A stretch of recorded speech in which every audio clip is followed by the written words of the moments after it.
27 सितंबर 2024 की रात को इजराइल ने लेबनान की राजधानी बेरूत पर करीब 80 टन के बंकर रोधी बम गिराए, जिसमें हिजबुल्लाह प्रमुख हसन नसरल्लाह समेत कई कमांडर मारे गए। और अब नसरल्लाह की मौत के बाद पूरा मिडिल ईस्ट इजराइल के बदले की आग में जल उठा है। लेबनान में एक तरफ जहां अफरा तफरी का माहौल है, वहीं दूसरी तरफ हिजबुल्लाह का मनोबल कम नहीं हुआ है, बल्कि उसने भी इजराइल के ऊपर ताबड़तोड़ हमले शुरू कर दिए हैं।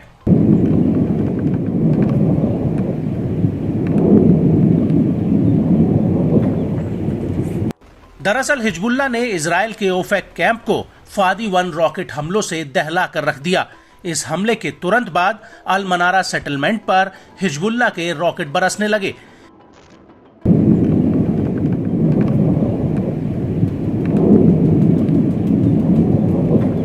हिजबुल्लाह के मुताबिक उसने इजराइल के सआर सेटलमेंट पर रॉकेटों का पूरा जत्था फायर किया।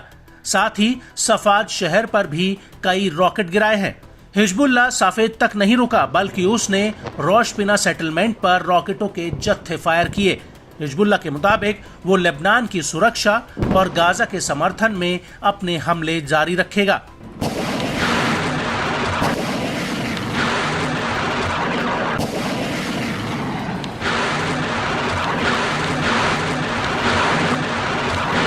और यही वजह है कि हिजबुल्लाह ने स्नोबर सेटलमेंट को रॉकेटों के एक जत्थे से जलाकर खाक कर दिया। वहीं रामिया साइट पर तो पहले हिजबुल्लाह ने आईडीएफ की मूवमेंट पर नजर रखी और फिर उसने उसके ऊपर जमकर गोला बारूद बरसाया। हिजबुल्लाह का कहना है कि उसका ये हमला सीधा और सटीक रहा। वहीं एलियाकिम कैंप पर तो हिजबुल्लाह ने ड्रोन्स का पूरा झुंड ही दाग दिया, जो आईडीएफ के ठिकाने पर जा फटे।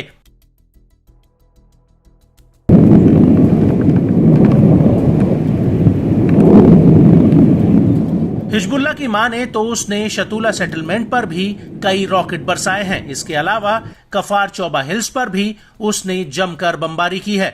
इसके अलावा हिजबुल्लाह ने डाडो मिलिट्री बेस और साफेद सैन्य चौकी पर हमले का एक वीडियो भी जारी किया है।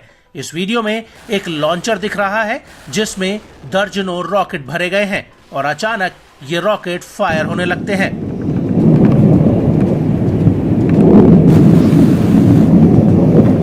हिजबुल्लाह के इन हमलों के बीच इजरायली सेना अपने विकराल रूप में आ चुकी है। वो हर एक मिनट और हर एक सेकंड में लेबनान पर बमबारी कर रही है।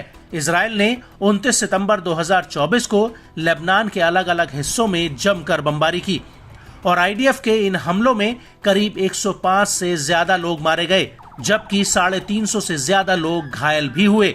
लेकिन बड़ी बात यह है कि आईडीएफ के हमलों में हिजबुल्लाह के वरिष्ठ राजनीतिक अधिकारी शेख नबील काओक की भी मौत हो गई।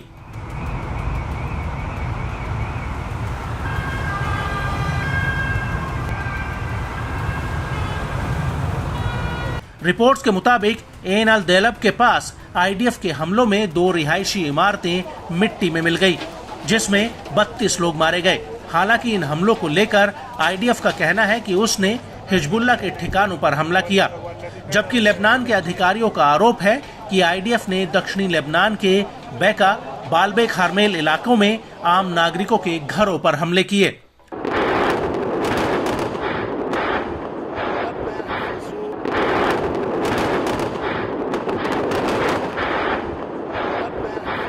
और इन हमलों को लेकर लेबनानी मीडिया का दावा है कि बेरूत के बीचों बीच आईडीएफ ने कोला ब्रिज इलाके में हवाई हमले किए।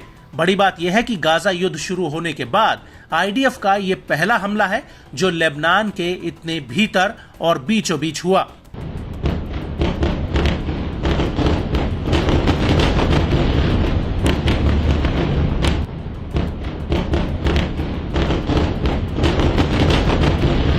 वहीं अब आईडीएफ उन इलाकों पर भी हमले कर रही है जो अभी तक सुरक्षित माने जा रहे थे।